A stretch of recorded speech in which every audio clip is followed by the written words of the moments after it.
ako sa začať znovu rozprávať. Je takmer nemožné presvedčiť človeka s iným názorom. Ako sa teda priblížiť ľuďom k postfaktickej dobe na základe toho, o čom sme sa práve teraz rozprávali? Moje meno je Martin Poliačik. Akadémia kritického myslenia je teda moja domovská inštitúcia. V Akadémii kritického myslenia už od roku 2016 pomáhame ľuďom lepšie myslieť, štrukturovane, tak aby vedeli naformulovať svoje myšlienky, aby sa vedeli zorientovať v tom, čo chcú dosiahnuť aj v pracovnom živote, aj v tom osobnom, aby neočakávali nutne vždy, že ľudia počujú to, čo oni povedali, ak si nedajú záležať na tom, čo hovoria.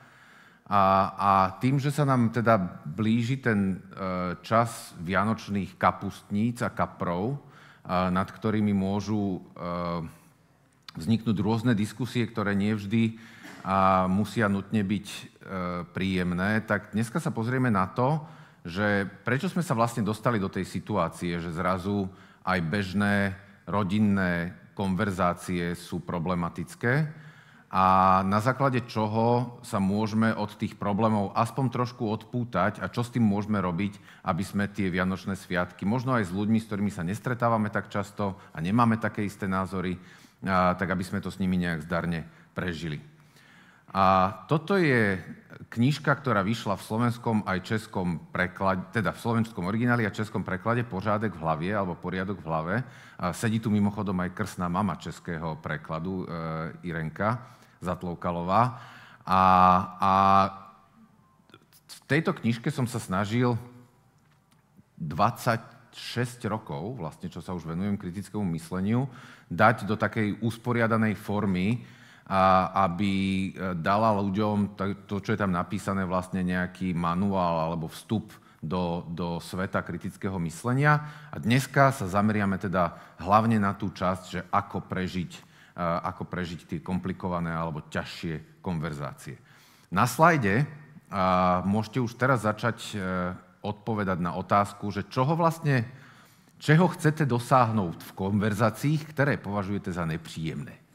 Takže čo sa snažíte dosiahnuť, keď sa ocitnete zrazu v nepríjemnej konverzácii, takže čo sa snažíte dosiahnuť, aby ste boli schopní s nej nejakým spôsobom vykorčulovať, dostať sa z nej a považovali to za úspech v danej chvíli.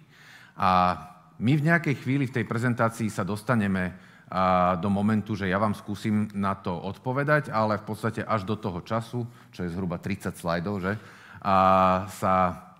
sa môžete pokúsiť na tú otázku nejakým spôsobom odpovedať. Poďme naspäť do histórie.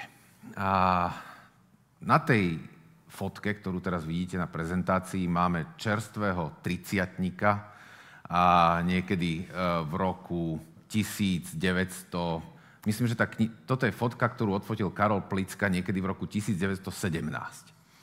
A tie deti okolo toho čerstvého tridsiatnika sa pýtajú, počúvaj, že ako to bude vyzerať na svete, keď my vyrastieme.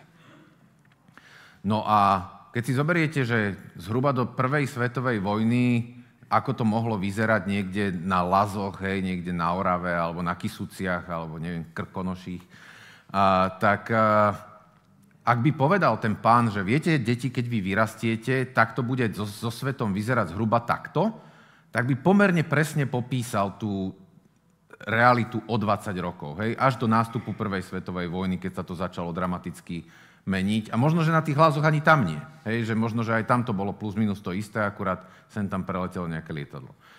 A vtedy vlastne aj vzdelávací systém, ktorý fungoval, ktorý poznáme ešte od Márie Terézie, bol založený vyslovene na odovzdávaní vedomostí. A školy boli takmer výhradnými držiteľmi informácií, to znamená, že oni boli tie inštitúcie, ktoré držali vlastne všetko múdro sveta, a nie len školy, mohli to byť kláštory, slobodomurárske, lóže, ale na to, aby ste sa niečo dozvedeli, tak ste tam museli ísť, lebo tie informácie boli tam. A smutný pohľad je inak na ten obrázok, keď si to zoberete, lebo mnohé školy tak dodnes vyzerajú. Stále si ľudia myslia, že v školách sa máme niečo dozvedať, čo sa týka informácií. a veľa sa na niektorých miestach na Zemeguli nezmenilo. Každopádne toto bol vzdelávací systém, ktorý bol iba výhradne založený na tom, že keď chceš byť lepší ako ľudia vo svojom okolí, v tvojom okolí, tak musíš sa niekam dostať a niečo sa dozvedieť, aby si vedel viac. Preniesieme sa do roku 1980. Hej, ten inžinier na spodu fotky je môj otec, ten magister na vrchu fotky som ja. A keby som sa ja môjho otca opýtal v roku 1980, počúvaj, tati, ako to bude vyzerať, keď ja vyrastiem, s vysokou pravdepodobnosťou, aj keď by sa veľmi snažil ten môj otec mi odpovedať, tak by sa niekde sekol. Hej, si zoberte 80, 89 prišla revolúcia, v 93. sme sa konečne oddelili od tej nešťastnej českej časti našej republiky a teda svetlé zajtrajšky v strede Európy mohli pre slovenský národ začať. Robím si prdel, hej, ja som hrdý Českoslovák s českou manželkou. Každopádne už vo vzdelávaní vo svete aj u nás sa vtedy prišlo na to, že vedomosti už vlastne nebudú stačiť pre tie žiarné budúce zajtrajšky, že musíme sa zamerať na zručnosti. To znamená, že musíme vedieť vedomosti uplatňovať v konkrétnych veciach, ktorým sa budeme potom venovať. Možno si pamätáte, ktorí ste zhruba 80-ky ročníky, 75, 80, 85, že vtedy nám hovorili, že zameraj sa na jednu vec a keď ju budeš robiť naozaj dobre, tak ťa to potiahne celým životom, hej? Jaká blbosť to bola. A každopádne, ešte stále dneska sú ľudia, hej, že my sme vlastne tá generácia, ktorá začínala, niektorí ľudia začali programovať v strojovom kóde, hej? Že ešte žijú ľudia, ktorí vedia programovať v nulách a jednotkách dneska. A to už moc takých vyrastať neskôr nebude. A vzdelávanie zamerané na zručnosti bolo, že áno, vedomosti nejaké máme, ale musíme ich uplatňovať v konkrétnych situáciách a možno, že sa bude zdokonalovať sústruh, za ktorým budeš stať, ale keď vieš s tým sústruhom pracovať, tak ťa to v zásade celý život nejakým spôsobom uživí. No a keď sa dostaneme do roku 2012, tá väčšia hlava je moja, tá menšia je nášho Jakubka, ktorý už medzi tým teda je vysoký, jak jeho mama. A keby sa mňa Jakubko spýtal v roku 2012, alebo kedykoľvek potom, počúvaj ma, tati, ako to bude vyzerať na svete, keď ja vyrastiem, tak by som mu musel povedať, ani srnka netuší, chlapče. A my už vlastne vôbec netušíme, do akého sveta vyrastú naše deti. My netušíme, do akého sveta vyrastáme my.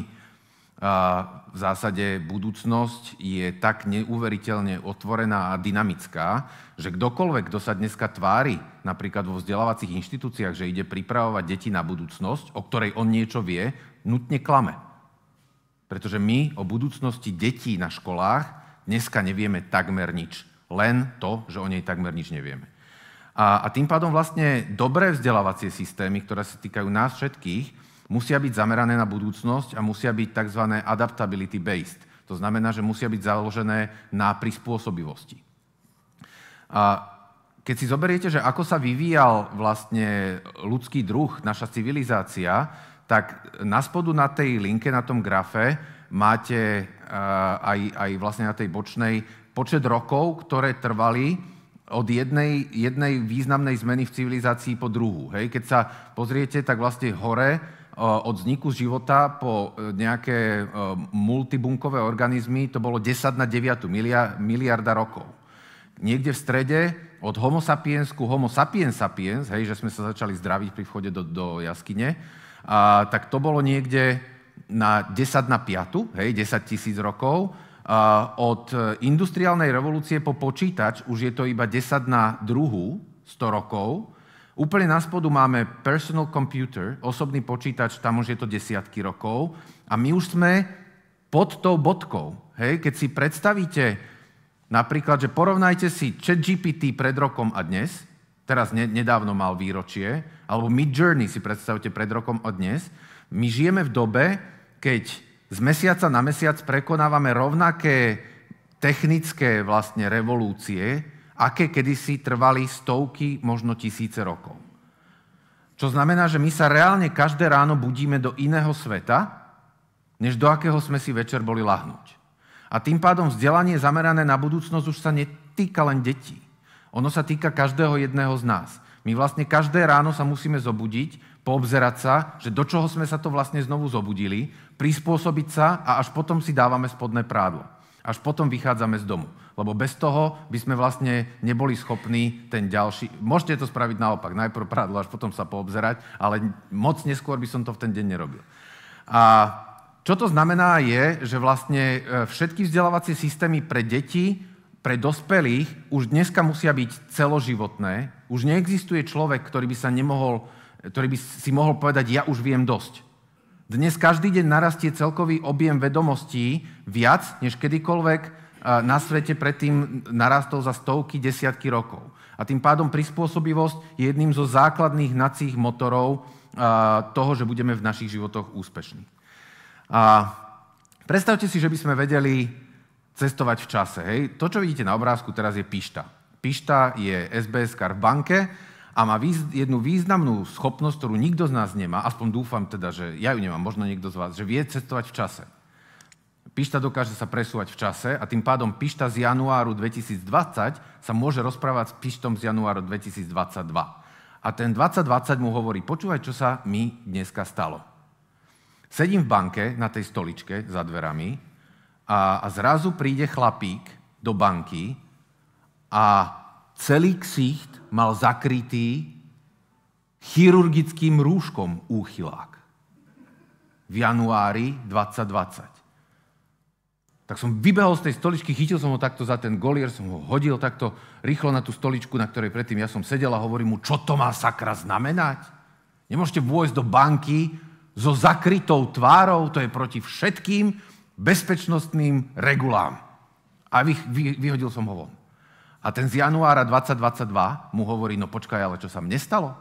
Prídem do roboty, sedím na tej stoličke a zrazu vojde týpek do banky, ja som mu všetky dýchacie cesty videl, ani sa nesnažil, že si dá nejaký šálik alebo rolák, proste nos, ústa, všetko, také tie rosničky tuto vo tej spädnej pere. Ja mu hovorím, a von? Do banky? Bez zakrytej tváre, jak si to predstavujete? Hej, ten istý človek, tá istá stolička, tá istá banka, čo sa zmenilo, je kontext. Ja, keď sa zaviedli pandemické opatrenia, som sa vrátil naspäť k jednému môjmu textu obľúbenému a to bola dôvodová správa francúzskeho zákona, ktorým zakazovali moslimským ženám chodiť po ulici so zakrytou tvárou. Z dnešného pohľadu to je extrémne vtipný text. Dokonca sme v situácii, kedy tá istá moslimská žena dneska podľa toho, aká je úroveň pandemických opatrení, môže byť pokutovaná za to, že má alebo nemá zakrytú tvár. Lebo aj tá jedna, aj tá druhá vec stále platia. Čo sa mení, sú kontexty. My totižto všetci žijeme vo svojich vlastných bublinách. Kontext je to, kým sme, kde sme vyrástli, kto nás vychovával, naše náboženstvo, či sme z malej dediny, či sme z veľkej dediny, či sme z Bratislavy, Košíc, Prahy, Brna. A či sme hetero, či sme čokoľvek ostatné. Či máme radi huspeninu, hej, teraz polka, myslím si, čo to je huspenina? Alebo nie. Všetko toto vytvára náš kontext. No a keď sa pozriete na ten obrázok teraz, tak tie dámy, napríklad, ktoré máme v tých bublinkách, dajme tomu, že pracujú v tej istej firme, dajme tomu, že majú plus minus rovnaký vek. To znamená, že v nejakej oblasti si ani nemusia moc rozprávať, oni vedia. To je to, kde sa prekrývajú ich kontexty, že prakticky na tej úrovni vnímajú svet rovnako a majú o ňom zhruba rovnaký objem vedomostí. Ale v iných veciach sa môžu zásadne rozlišovať medzi sebou. Napríklad vzťah tej húspenine. No ale ten chlapec, on je jednak pankáč, jednak z východu Slovenska, takže že chvíľku trvá, kým pochopíte, že o čom rozprávajú, ale je milý. Takže vlastne tá jeho bublinka je vždycky tak nejak ako odskočená, hej? Že ten jeho kontext chvíľku trvá, kým človek nám dokáže nabehnúť a keď nie, tak vtedy sa tie kontexty od seba odrazia takto ako dve biliardové gule a zrazu ľudia robia, že veľmi čudný, nechcem byť tuto v tejto bublinke, ja kráčam niekam inám. A pritom to mohol byť veľmi zaujímavý rozhovor. A ďalšia vec, ktorá sa nám v spoločnosti deje, je, že vlastne naša spoločnosť je stále viacej polarizovaná a ľudia majú stále menej spoločných pohľadov, hodnôt a názorov. To, čo vidíte vlastne na tom gifku, je miera polarizácie americkej spoločnosti medzi rokmi 1994 a 2017. V tom 94. roku, keď sa pozriete na ten purpurový alebo fialový kopec v prostriedku, tak to je to, čomu sa kedysi hovorilo mainstream. Hej, to boli tie vlastne všeobecne príjmané stredné umiernené pozície. Hej? Že to bol svet, kedy bolo možné, že konzervatívna strana vo Veľkej Británii presadila manželstva homosexuálnych párov. Lebo pozície medzi liberálmi a konzervatívcami boli v tom svete tak blízko vedľa seba, že v zásade záležalo iba na tom, že kto príde prvý s dobrým nápadom a potom si ho nejak medzi sebou prehadzovali a tvárili sa, že to vymysleli oni a že to je buď liberálne, alebo že to je konzervatívne podľa toho, kto práve vládol.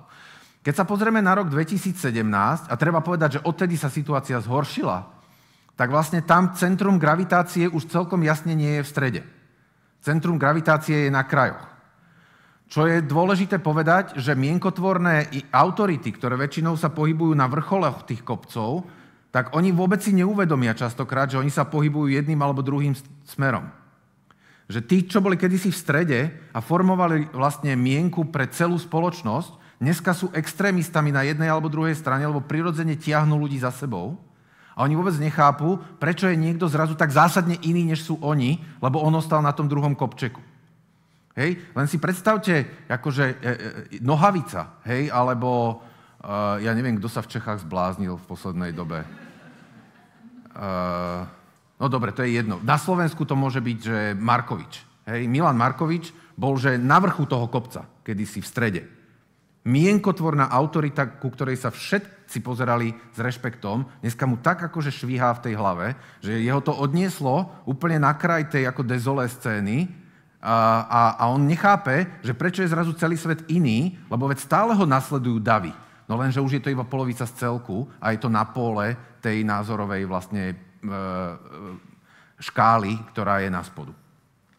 To znamená, že vlastne my máme stále viacej polarizovanú spoločnosť a práve dnes sa paradoxne umiernené stredové pozície stávajú okrajom diskusie. Hej? Na Slovensku sa stalo, že Maroš Kramar, herec, štípol do zadku babu, ktorá bola, že robila mu make-up pri natáčaní nejakej relácie a réžia to zaradila, keď bežali titulky v tej relácii. Hej, strašný prúser. Lebo štípol ju do zadku. A teraz v starom svete toto by bolo, že ani by sa nad tým nikto nepozastavil. To by bol presne ten kopec a samozrejme, že už existovali vtedy ako nejaké feministické prúdy na kraji toho kopčeka a boli veľmi akože hovada na druhej strane a tí feministi by hovorili, to by sa asi nemalo, hovada hovorili, to je úplne v poriadku a v strede by si ľudia povedali, stalo sa. No len dneska vlastne Maroš Kramár je veľmi ťažké, aby udržal si v strede pozíciu, že ja som z nejakého staršieho sveta, lebo celé rozhorčené feministické spektrum by ho najradšej vymazalo zo sveta a na druhej strane ako celé spektrum slovenských hovád, hej, proste Andráši a spol, hovoria, že aj tak tú ženu proste nikto nechce, ona iba sa snaží o záujem a teraz Maroš Kramár nemohol ostať v strede povedať, že viete, asi sa ospravedlním a poďme nejak ďalej, že ja už som starší človek. Obidve strany mu hovorili, buď sa zahrať ku nám, alebo ku ním, pretože stredové pozície už sú pre nás nepriateľné. A tam zrazu zaniká priestor na zmysluplnú diskusiu o kontextoch. Bez ohľadu na to, čo si o tom myslíme. Samozrejme, že to nemal spraviť, samozrejme, že sa doba posunula, ale spôsob, akým o tom komunikujeme, sa mení. Tuto Anička hore na hornom obrázku je lesba. Mohamed je teda moslim, vozičkár. Čo by ste povedali, že, teraz sa spýtam iba tých, ktorí ste v miestnosti, odpoviem si potom sám, je ten kúsok, kde sa prekrývajú tie ich bubliny?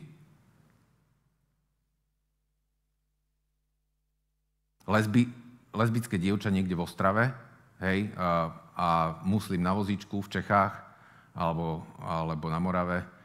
Asi vedia, čo to je žiť na okraji spoločnosti. Hej? Vedia, čo to znamená byť menšinou. Ale keby sme sa ich opýtali napríklad na hodnotu manželstva, tam by zrejme boli ďaleko od seba na opačných stranách tých svojich bublín. Potom je tam pán Jozef. Pán Jozef je zaujímavý úkaz.